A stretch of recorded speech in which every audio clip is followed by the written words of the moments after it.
Le frasi più inquietanti. Io avevo una pistola Glock, però poi ci sono andato a scuola perché l'avevo visto in un film americano. E ancora, io sono andato a scuola con un coltello multiuso, ho rischiato molto di andare al minorile.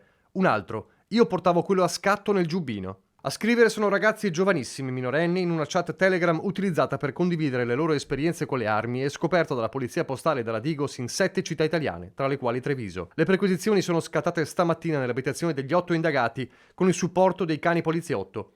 Un'indagine partita nell'ottobre 2022 da Milano e portata avanti dagli investigatori del Centro Operativo per la Sicurezza Cibernetica, che ha scandagliato le chat assistendo e registrando i dialoghi tra utenti di Treviso, Milano, Lecce, Pisa, Sassari, Avellino e Nuoro. Altri esempi deliranti.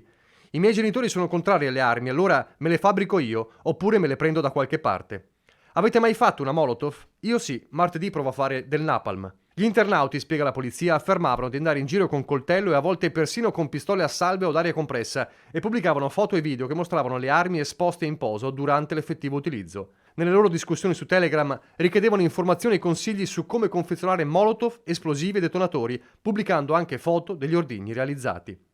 Qualcuno ha un video tutorial per un detonatore? Era infatti un altro quesito. Buon pomeriggio, ecco a voi un piccolo dispositivo, salutava qualcun altro. Il fenomeno di questo tipo di chat, continua la polizia, è andato aumentando con l'avvento delle repliche, pistole con le stesse misure, pesi e materiali di quelle vere ma non funzionanti, e con le armi da soft air, di libera vendita, spesso esibite come trofei in foto e video. Al momento delle indagini non emerge se abbiano fatto solo affermazioni o realmente avuto questi comportamenti, ma alcune perquisizioni hanno dato esito positivo, dato che nelle abitazioni sono stati trovati coltelli, armi giocattolo, tirapugni e altro materiale.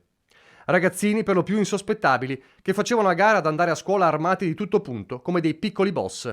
Uno scenario che potrebbe allargarsi ulteriormente, gettando un'ombra terribile sulla vita segreta di tanti giovanissimi.